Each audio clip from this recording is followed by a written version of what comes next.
Hey everyone, this is Casual Fanatic. Film reviews without the shoes. I'm Luca, your casual viewer. And I'm Cayman, your fanatic.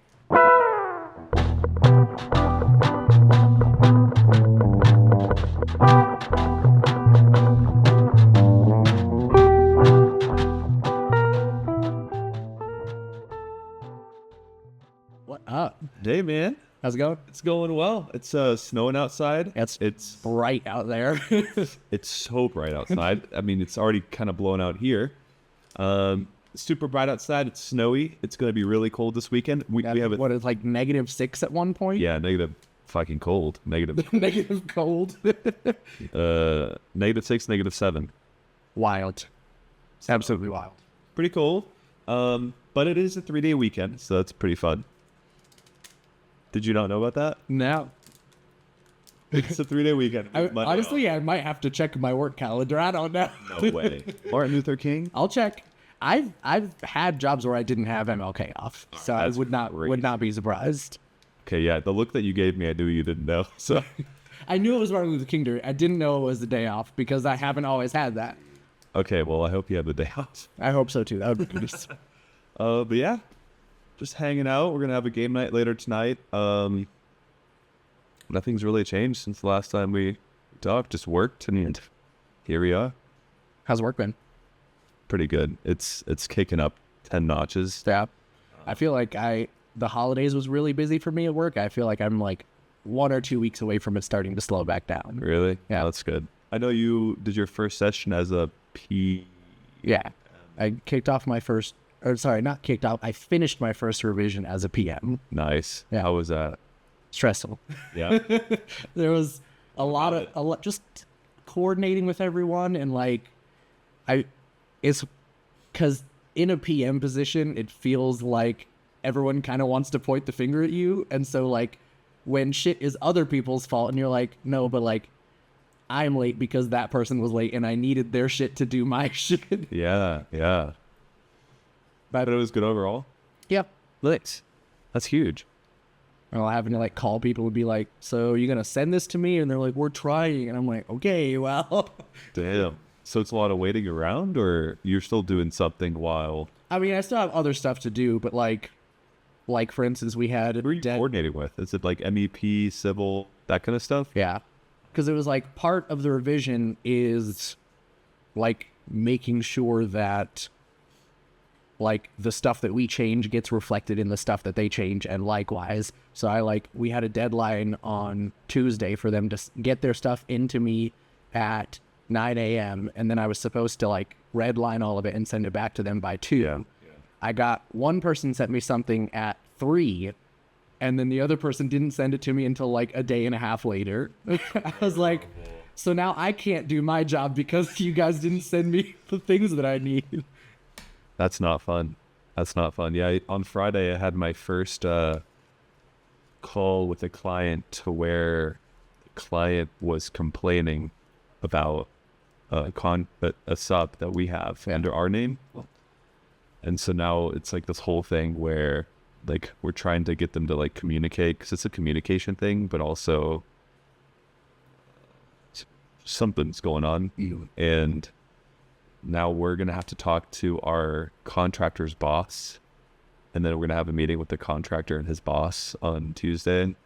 So it's like ramping up of like, because we're losing time. Our construction started, and so like 3 days behind schedule, we need to hit this drop dead date, and if we can't make that, we can't do anything. Yeah. And this person's like slowing everything down, I feel like, a little bit.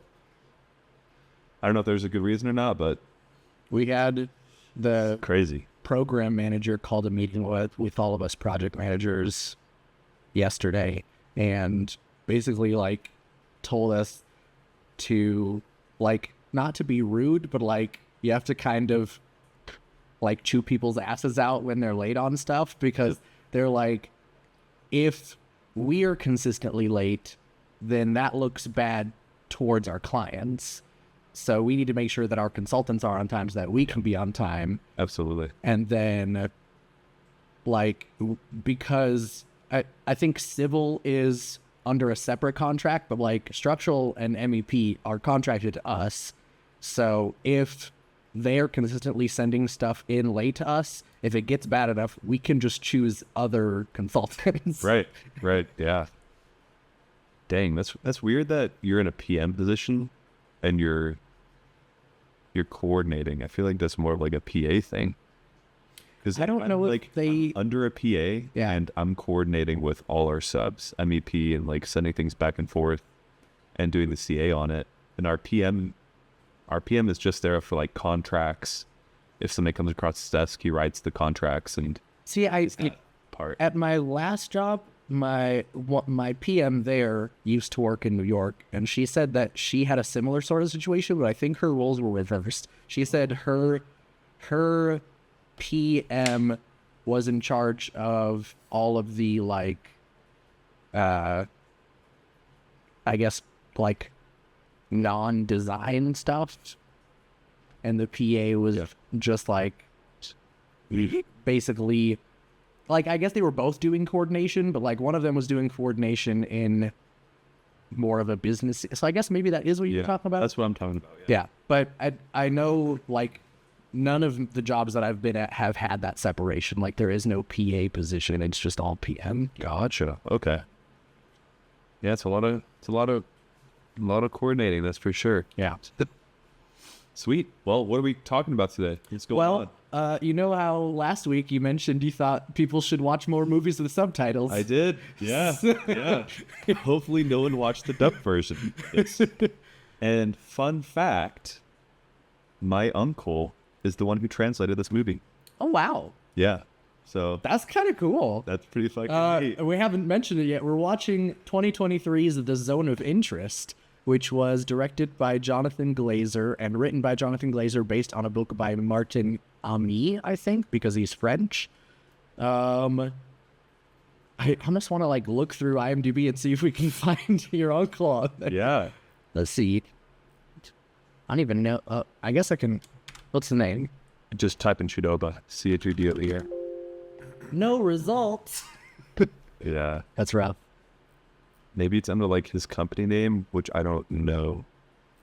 No. But yeah, we were in Germany, and he was talking to KK, and he had told her, he was like, "Hey, you need to watch this movie because one, it's a really good movie, and two, he was the one that translated it from German to English, That's really which cool, is actually. pretty fucking neat." And I didn't even know about it. KK told me this morning. That's awesome. He was like, "Yeah, I was talking to your uncle, and he actually said like he translated this movie." I was like, "What? Okay, it's sick." That's really cool. So I guess this one's I think gonna be a little hard to summarize because I feel like It's the plot is very. It's a very vibe movie. Like not a whole lot actually happens. no. It's just I don't think you can summarize it. It just cuts also so much to different, like, small scenes, I feel like. yeah. It's practically, I mean, okay, spoiler warning now. Because, Yeah. Jono. ladies and gentlemen, and everyone else, this is the spoiler session. If you don't want the movie spoiled, don't listen. All right. Well, yeah, it's basically a Nazi officer and his family moves to a house like literally right outside Auschwitz. Like the backyard of Auschwitz. And are kind of just like trying to live their life and ignore all of the bad shit happening right next to them. Yeah. Yeah. But yeah, at one point he gets hired to a different job and has to go to some other city that I don't remember the name of. Yeah, and he gets a promotion, and he has to practically take his family and leave, and then his wife got very upset, didn't want to leave. Which is insane, but we'll get more into detail. But yeah, the fact that she, like, I think she said, like, they'll have to drag me out of here when you're living next to a concentration camp. Yeah. Wild thing.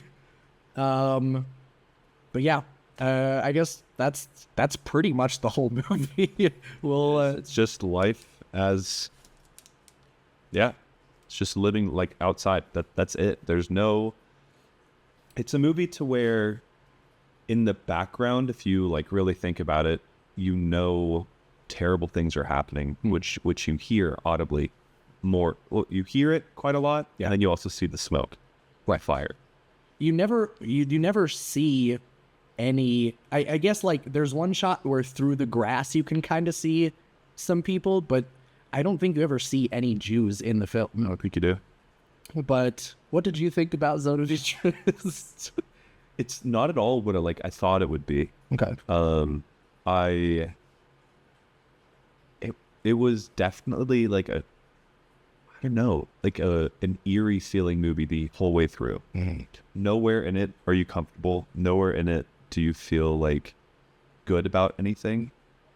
And I think that's what they were trying to do in the movie. It's not supposed to be a feel-good movie, obviously, and it's not supposed to. I don't know. It's tough. It was a hard movie. Yeah. It was a hard movie. Really well shot. Beautiful, like, meaning behind, like, not beautiful, like what was happening, but like as in like a really strong and different way to show what was happening in the Holocaust. Yeah. I don't know. What did you think? I agree. I think this movie is as much about what you don't see as what you do see. Right. And they focused a lot, like you mentioned earlier, on the sound design and things that you hear in the background. And I think this film actually, I'm trying to avoid double checking, but I think it won 2 Oscars. It got Best Foreign Film, and I think it also won Best Sound. Oh, wow. I mean, that makes sense. There's this one scene in the movie where, like, we're actually seeing it right now, where the grandma is walking through the garden, right, with the wife, and she's like showing her, all these different flowers. And at one point, it's like only a close shot of like the flowers, which is beautiful. But then in the background, it's just like people screaming and gunshots, and it's such the like constant drone of the camp in the background. Just anytime there's a scene at the house, it's like you can just always hear it. Yeah. And it's almost like at a certain point in the movie, you like almost start to tune it out, and then they'll like cut away to something where it's actually quiet, and then you're like, oh shit. And then they cut back to it, and then you notice it again, and you're like, damn. Yeah. Yeah. It was a tough one. All right, well, I guess we'll go ahead and take a quick break and then come back to get into our deep thoughts. Let's do it.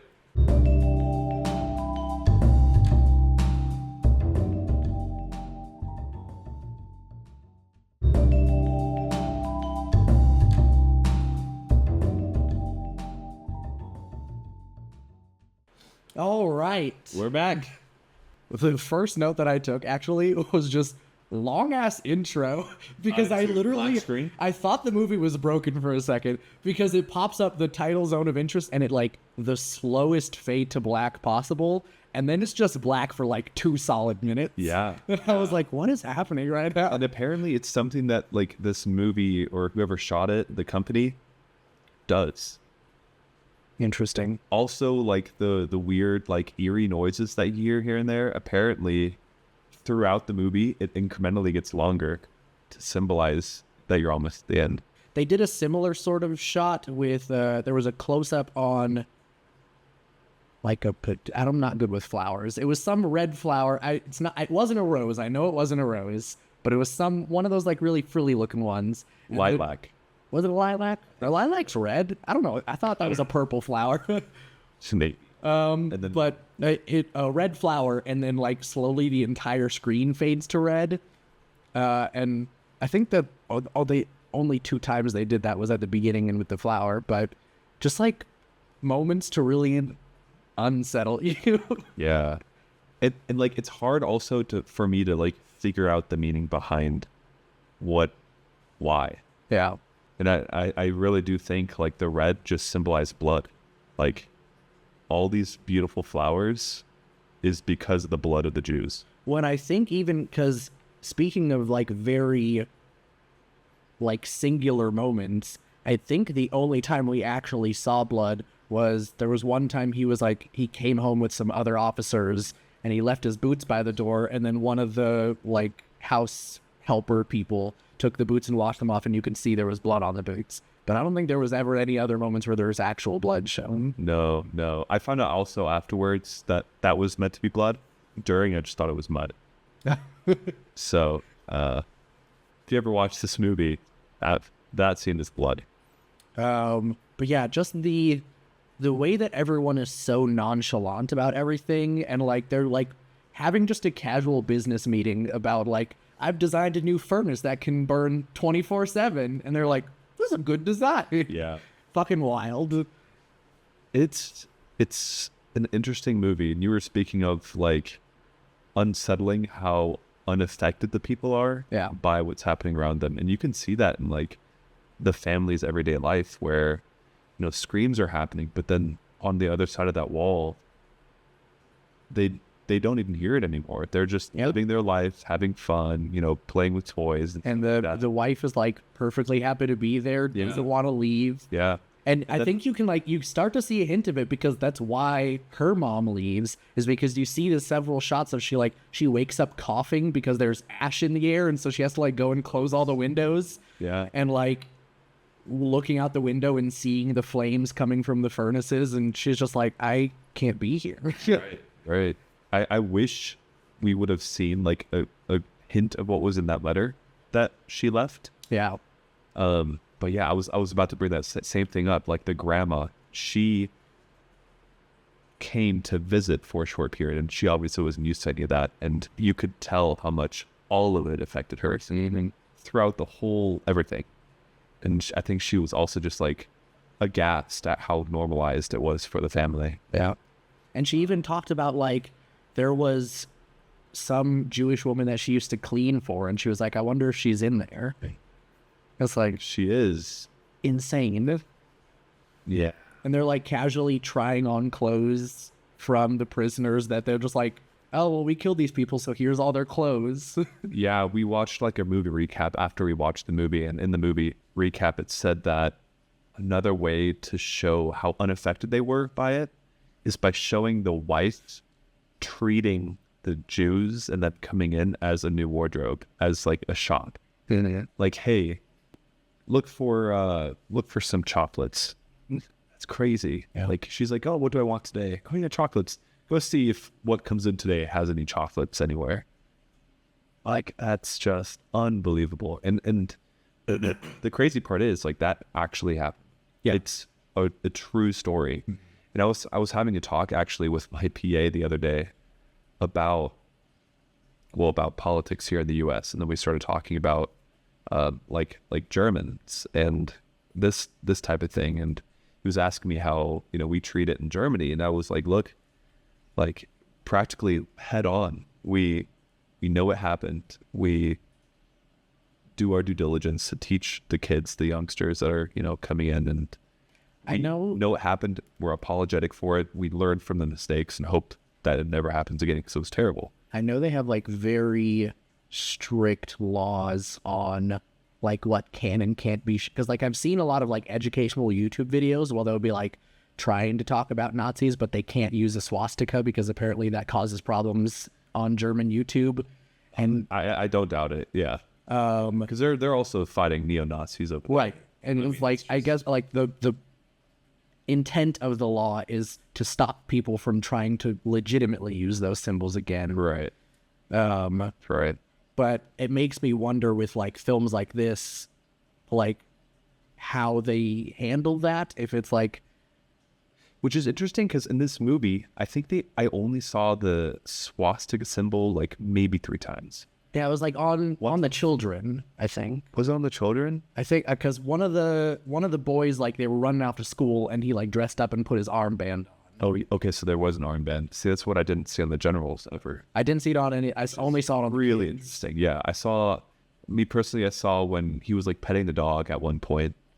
In the background, you saw like the 3 like banners. Yeah, that were like Nazi, whatever. And then at one point, like that, the ice statue that was also a swastika. Oh yeah. Those are like the 2 that I saw. But I mean, obviously there would have been more. But I thought, which honestly, the first time I saw it, I was like, that's some impressive ice carving. And I was like, that feels like a hard shape to carve out of ice. That's like what's that show where like you have to carve like the cookie out? Squid Game. Squid Games. Oh man. But yeah, I mean, just to end that line of thought that I had earlier, we were talking about Germany, how we handle it, and then how here in the US I've come across so many young people Yeah. that don't believe it happened. Yeah. Which is just unreal. Like I told my PA, I was like, I don't understand it. And this is not even 100 years. No. It's what? 80? 40. Yeah, I mean, it ended in 45. Yeah. So 75. Well, no, because it's 2025 now. So it's exactly 80 years is when it ended. Yeah. Wild. And people here nowadays in the US just don't believe it happened, think it's like propaganda and stuff like that.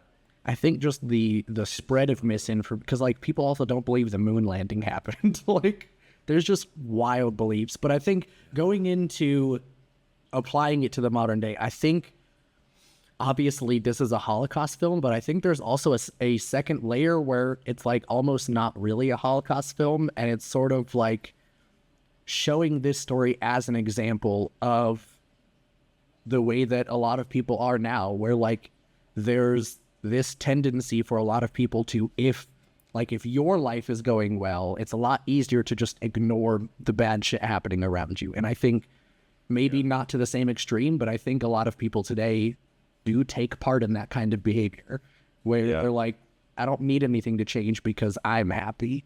Right. Who cares about what other people are going through? Right. I did like the way they shot it, though. I did like that they took like a different perspective of like just totally ignoring that something like that is happening and the viewer not seeing it. Like there was practically no action happening in this movie ever.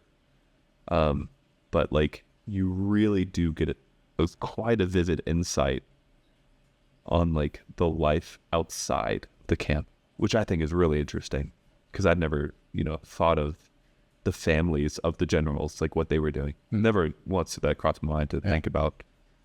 I actually, when I finished watching the movie, a suggestion came up. It was like, you want to watch this next? There was a documentary about the son of Rudolf Haas, who is the main person here. Wait, was that where it started off with it was like a normal small town and there was like an athletics department? I wasn't that department. Is that what that was? I don't know. I didn't see that. Oh, never mind. Because something started playing for like 10 minutes. I turned my autoplay off. Oh. Well, we couldn't find the remote, so it played it for like a solid 2 minutes. But no, I think it's called like The Commandant's Shadow or something like that. And it's a documentary about like the real son of this man growing up, and they like took him to a Holocaust survivor and like sat these two people down to talk to each other. Shit. And like, hey, how do you feel about your father and all of the terrible things that he did? What happened? What do you say? I didn't watch it, but I'm interested. I didn't feel like sitting through another 2 hours of depression after watching this movie. That's so true. Yeah. But I might check it out at some point. It looked interesting. Yeah, for sure. This whole time period is just crazy to think about in a term that's interesting to learn about. That something like that could have actually happened, that people were okay with it. And they have like a brief glimpse at the end of the movie about just like some people cleaning like the Holocaust Museum. Which was like a really interesting like back and forth. Like the general was walking down after having told his wife that he's finally coming back home. Yeah. And then he's like coughing. He started like retching, like he was about to throw up. Yeah. But then he like spit on like the ground, because I'm thinking like a good, I don't know why it happened, but my thoughts are that him like spitting on the ground and retching, kind of like he was going to throw up, was foreshadowing of what was about to happen. Because what was about to happen was the numbers of killings were about to skyrocket through the roof at Auschwitz. Yeah, I think I also kind of, that was what I got out of it, was like on some subconscious level, he was like realized the horror of what he was doing, but like tried to push it out. He was an evil man. Yeah, he was a bad person. I mean, But I think he likes killing, I feel like. And I don't know if he likes it. I think he just like it's just part of his job. Like he just doesn't even think about it. I don't know. I feel like he liked it. But teach his own. We don't know. I mean, no one knows. But to do something like that, I feel like you have to like it. I don't know. It's crazy. Yeah. It's fucking nuts. There was this one scene where it was like the family sitting at the dinner table, and I don't know, in like the background there's a window right behind like the head of the table kind of thing, and it's a watchtower like looming over the family. So it's like you're sitting, you're having family dinner, but like again in the background, very like just eerie presence of like a watchtower. Going back to, you keep talking about the way that they shot it, I noticed about halfway through that like there's never any camera movements. Every shot is a still frame. Oh, they just like I don't know about like all of the outside stuff, but it almost seemed as if like in the like in the house, it almost felt like security cameras just set up around the house. Oh. Like there's never any pans, there's no zooming. It's just like this shot, and then if someone goes into a different room, it cuts to a different camera in that room. And oh wow, I didn't notice that. Huh. Yeah. One like there's just so many shots in this movie, and some of them they don't even make sense, right? Like I'm just like, why did that happen? Just very curious. yeah, And one of them was like, he was like on the phone sending messages out to whoever general wise, and then like this lady comes into his room. yeah, and just like starts taking her clothes off or her shoes and throws her purse down. yeah. And like undoes her hair and just like sits there, and then like it cuts to don't know what happened. But then it cuts We know what happened. You know what happened, because next scene is like goes down to the basement. Yeah, the basement and him cleaning off his dingling. yeah, I'm just like, what the fuck is going on? yeah. And then there's another shot where it was his wife in like the greenhouse with, I think, like a what's it called? Like a gardener. That's a man. Okay. We also don't know what happened there. You mean like when he was like putting the pieces of wood up on the roof, and then he walked in, and she was like in there like leaning against something, and he like walks up, and, like they're just like looking at each other. There's also a scene earlier where it's just like two teenagers making out on the side of the house. Yeah. I don't know what that was about. It's just, yeah, I don't know. Maybe it's like showing. I don't know. I have no idea. Because I was like, that was like right around the time that the wife's mom came. So I don't know, I assumed everyone there was related, but then I see these two kids making out, and I was like, do they have friends over? Like, where are their friends going? Well, I think it was a party. That was the party scene. Oh, yeah, okay. Yeah, and that's like right around the time where at the party he told his wife that they have to leave. Right. And she got really upset. Mm-hmm. Which, here's another point. All these Jews are being brought into these concentration camps not knowing where they were going, not knowing what was going to happen to them, all that stuff, right? And here it is, like, on the other side of things. Like, they're ripped from their element, they're thrown into this thing, no care is given. Yeah. And then on this other side, it's like the Nazi's wife doesn't want to go somewhere. Yeah. And says, no, I'm staying here. This is what I want. And she gets it. Yeah. And it's like that here again is like that one side was like, no cares in the world. You're going here. You're going to, whatever happens to you. And then here it's like, I don't want to, stomps her foot, throws a little fit. And then she gets what she wants. Also them talking about like, I think it was them talking about building that continuous furnace, but one of the other officer people that he was talking about was like trying to figure out where they're going to get workers from, and someone was like, well, don't worry, he's not going to send them all up the chimney. Yeah, you'll get your workers. Yeah And there's another spot where it's like they were talking about like, or the wife was like showing off the house to the grandma, and they were talking about how brutally cold it gets there. And she was like, in this house that we built, it's it looks really big, but it's actually like not that big. It's a huge house, massive. And she said the first thing that we did was do central heating in this house, which is again a direct difference to what the Jews are going through. Because I don't know if you've ever seen like where they were kept. It was basically animal stalls with like wooden slats. Yeah. 3, and that's it. You're just sleeping on wood. Yeah. That's all they got. So like the Jews felt how cold, harsh the winter was, and here is like the Germans, where it's like, oh, we wanted central heating because it's a little too cold. It's really cold outside. Speaking of, we do one of the, like, I guess, side story that we keep cutting to is there is a little Polish girl sneaking into, like, these construction sites and hiding fruits, like, behind shovels and, like, in dirt and stuff. Yeah, in the trenches. Yeah. And we see, obviously, it didn't always pay off because we overhear someone on the other side of the fence later, like, getting in trouble for starting a fight over an apple. And he's like, go drown him in the river. Yeah. But just this, like, I don't know, this little act of resistance in between all of this bad shit happening, I feel like. And they shot it with infrared cameras, which makes it even more like literally the entire world is black, and then this girl is like a beacon of light in all of this darkness. And I thought those scenes were very powerful. They were powerful and also really confusing to me. I did not understand. I did not understand, like, who is this person? One.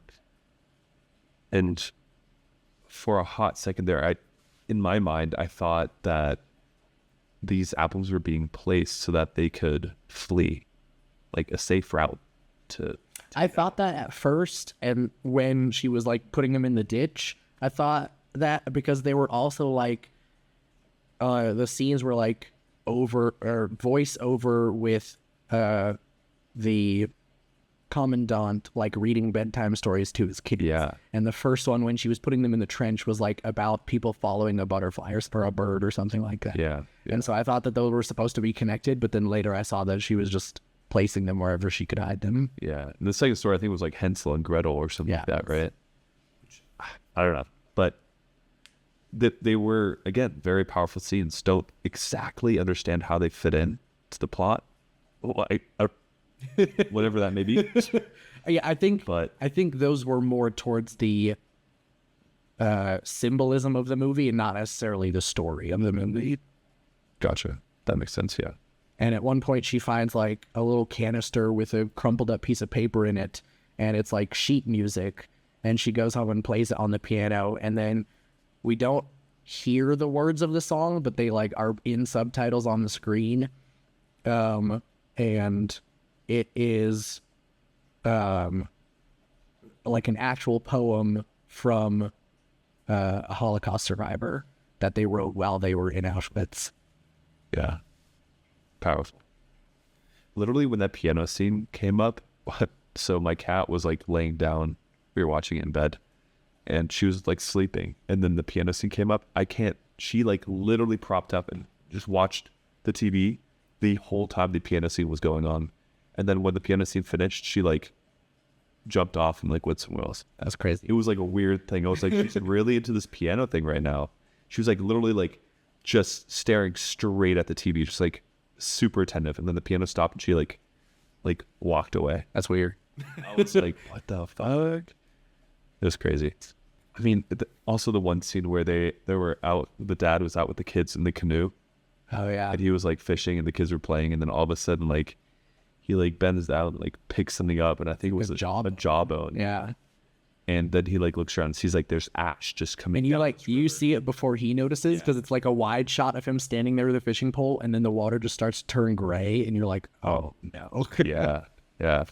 And then he like runs out and like grabs the kids. And I don't know if you saw this, but like they basically ditched the boat. Yeah. To rot. This beautiful, elegant boat. Now that was just gifted to him. Now because it has ash on it, it's trash. And he like gets home and he is like blowing ashy snot out of his nose. And the kids had like every part of their body scrubbed, their eyes, their mouth, ears, nose. I mean, it's tough. Yeah. It's tough.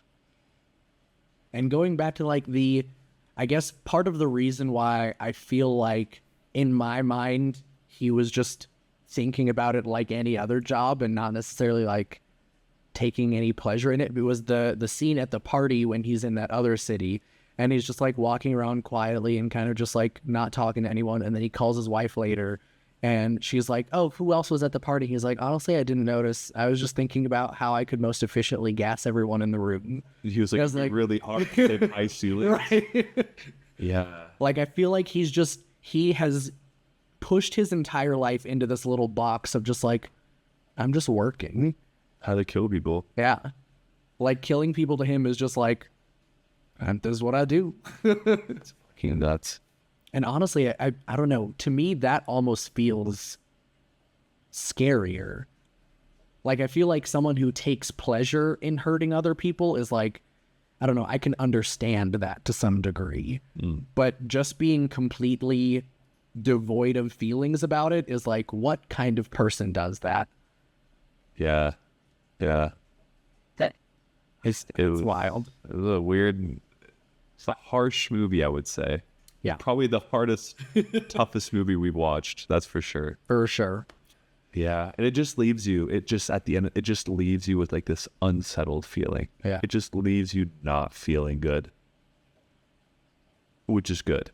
I feel like it's. Yeah, it would be weird if you walked away from this movie like, wow, Dude, that was nice. it's a bright day outside, feeling good. Oh my God. Yeah. And only the runtime is 1 hour and 45, so it's a relatively short movie, I would say. But At least 5 of those are just black screen in the beginning. yeah, but I mean it's a tough watch. It's a good watch, but a tough one. And you'd never, like, there's no, like, conclusion. It's Nope. like he gets called back to Auschwitz and you see him walking down the stairs and then that's it. Yeah. And I think that's the best way this movie could have ended. Yeah. Just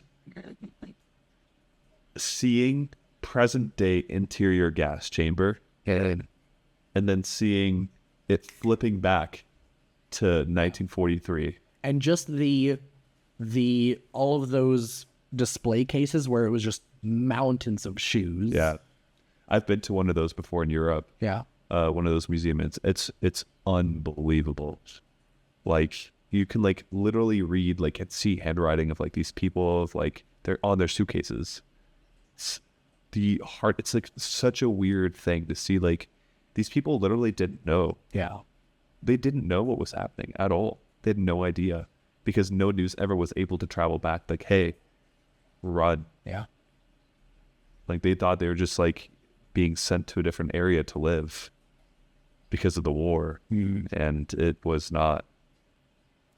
But yeah, that's all I've got. You too? All right. Well, let's move on to trivia then. Let's do it. I will start off actually by going back to that song / poem that the girl was playing on the piano. It's called Sunbeams, and it was written by Joseph Wolfe. I have the at least the first part here. It says, sunbeams radiant and warm, human bodies young and old, and who are imprisoned here, our hearts are yet not cold. And I think in the movie there was a second part, but I couldn't find any reference to that second part. So I don't know if that was like something that he added later. I don't know. But at the very beginning when she starts playing the piano, there's a voice intro to the song, and that is actually the voice of Joseph Wolfe, who wrote the song. Really? It was recorded in the 1960s. Wow. Yeah, they used his actual voice. Oh, wow. Second piece of trivia here, Hedwig, who I believe is the name of the wife, tells her friends that she got a coat from Canada and mocked another woman who thought that she meant the country. I don't know if you remember that scene, but it kind of confused me a little bit. I was like, what other Canada is there? But it turns out Canada was the name given to Auschwitz's storehouse of goods that were confiscated from prisoners. Wow. So the place where they kept all of the goods was called Canada. And so she's like, I got this coat from Canada. Yeah, and at one point she was like, look at this diamond. You know where I got it?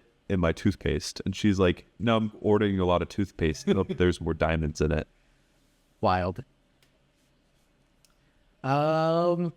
At any given time, the director, Jonathan Glazer, used up to 10 fixed cameras and up to 30 microphones with no visible crew to capture scenes so that the actors didn't know if they were being shot in a close-up or a wide shot, and they were totally immersed in the scene.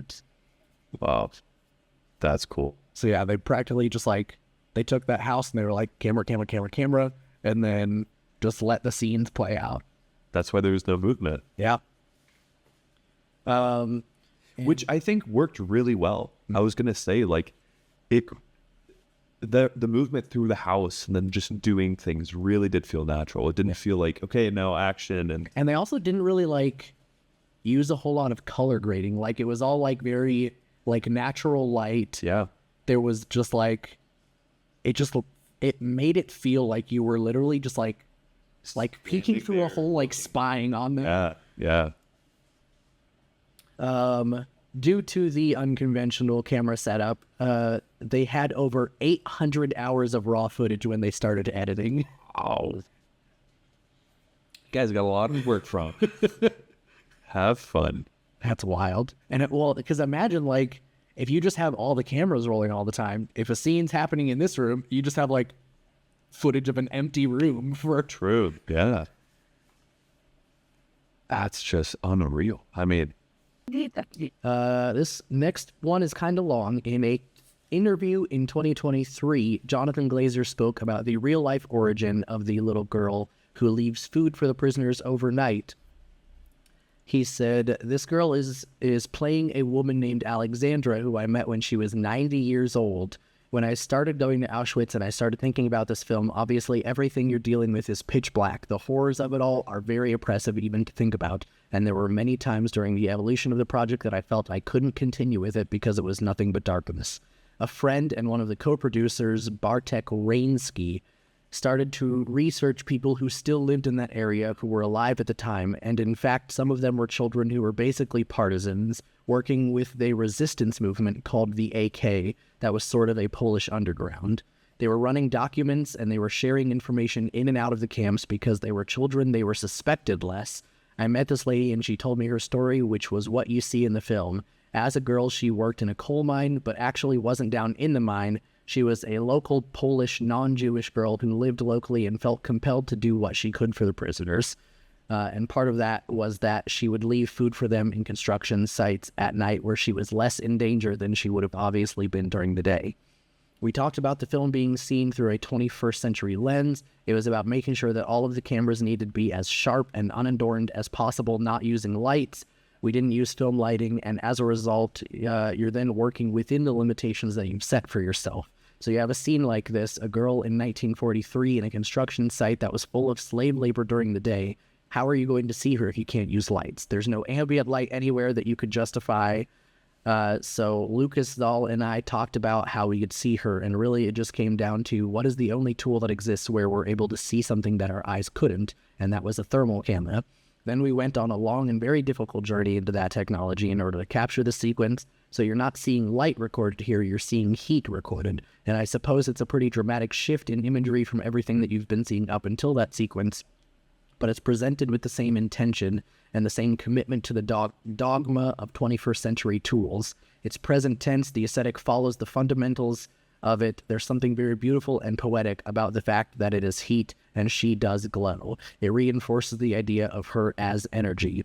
She lived in the house that we shot in. It was her bike we used, and the dress that the actor is wearing was her dress. Sadly, she died a few weeks after we spoke. Wow. Jonathan Glazer did not want the atrocities occurring inside the camp to be seen, only heard. He described the film's sound as the other film, and arguably the film. To that end, sound designer Johnny Burton compiled a 600-page document containing relevant events at Auschwitz, testimonies from witnesses, and a large map of the camp so that the distance and echoes of the sounds could be properly determined. He spent a year building a sound library before filming began, which included sounds of manufacturing machinery, crematoria, furnaces, boots, period-accurate gunfire, trains, dogs, and human sounds of pain. He continued building the library well into the shoot and post-production. Oh. So a lot of the sounds that you hear throughout the movie are like recreations of actual events that happened and like trying to be like, this is where it happened, so this is how loud it would be from their house, and gosh, just attention to detail on another level. Wow. Yeah. Yeah. And it's such like both of these last two just carry such a weight. Yeah. And our last piece of trivia is the title zone of interest is actually the term that the Third Reich used to refer to the 40 square kilometer area around Auschwitz. Oh, I don't know how big a kilometer is because I'm a stupid American, but 40 square kilometers, I'm assuming, is a pretty significant area. oh, I wonder why. The zone of interest. I guess it's because it's nice there. That's where you want to live. I don't know. Or probably maybe because that was the biggest camp. It's like woods. Yeah. Wow, wow, wee, wow. So yeah, that's zone of interest. Now we will get wrecked to move to a lighter note.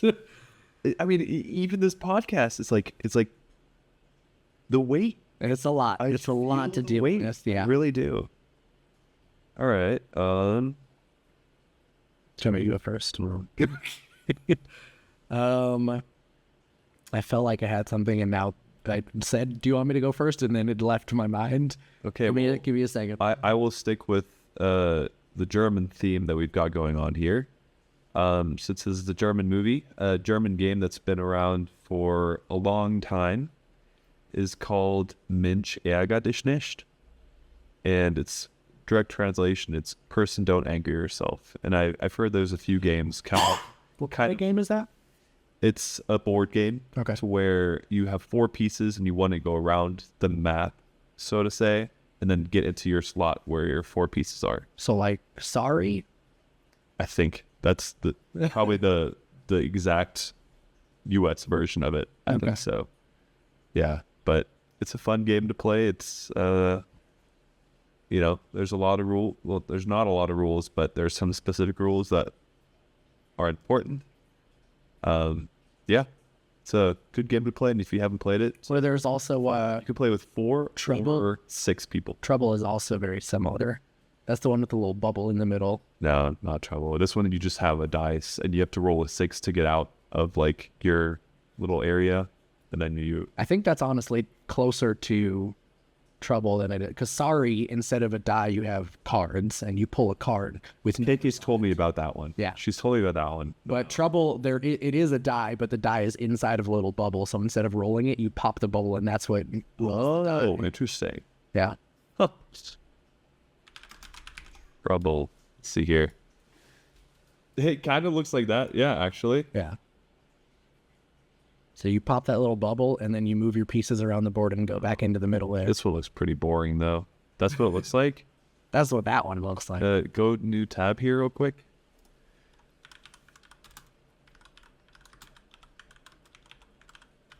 I think I spelled it right. It's whatever. Yeah, that's what it looks like here. That's like the traditional German one. Yeah. Cool. That's almost exactly like Trouble. But Sorry is a kind of the same game, but a little bit.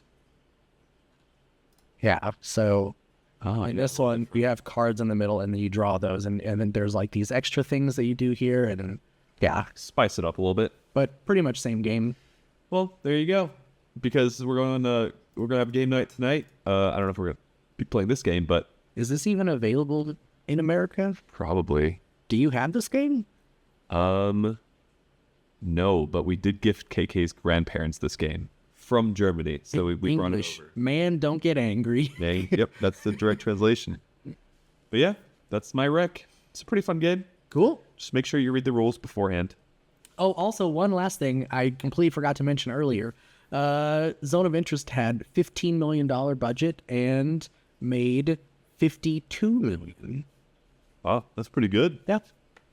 It's a low budget because it's Yeah, 15 million. I was just watching something about, I don't know if we'll ever watch this because I've heard a lot of bad stuff about it, but there was a recent movie called Megalopolis that was 150 million.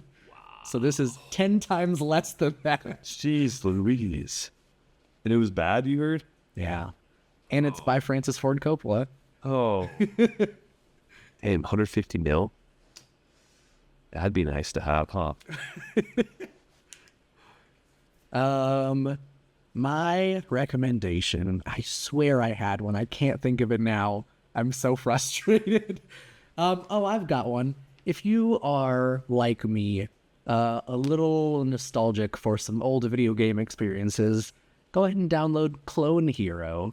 It is basically an exact copy of Guitar Hero or Rock Band or any of those games like that. Obviously, you'll have to get your own controllers. I just recently bought a guitar controller, but Clone Hero, free to download, and there are plenty of websites where you can download songs for it and rock out. It's true. I came in here, he was already rocking out. Like, we played a few games before we started, and it's very fun. Very nostalgic, like you said. So that's my rec for today. All right, then, if you enjoyed this episode, be sure to subscribe and tell your friends and family about us. If you're watching us on YouTube, give us a thumbs up and hit the bell icon. You can also follow us on Bluesky and Instagram at CashFanPod. If you want to send us a message, you can DM us, leave a YouTube comment, or send an email to casualfanaticpodcast@gmail.com. Links for all of those things will be in the description. And Luca, you want to tell them what kind of messages they can send us? Yeah, if you use, either of those platforms, send us an email. Let us know what you think of the podcast. Let us know if there's a specific movie or show or whatever we should look at and potentially do a podcast over, especially if there's something you're interested in that we haven't done. Let us know, and we'll engage you more. Let us know if there's anything that you love about it, if there's anything you feel like would be fun for us to add, a different little segment. Let us know if there's anything that we can improve on, if, you didn't like the sound or you didn't like the lighting, whatever it may be. Anything is... You didn't like the snowy white light coming from the balcony. Sorry, we can't change that one. Just anything. Just feedback would be really fun to hear from you guys. All right, well, on that note, this has been Casual Fanatic. Thanks for listening. Thanks for listening.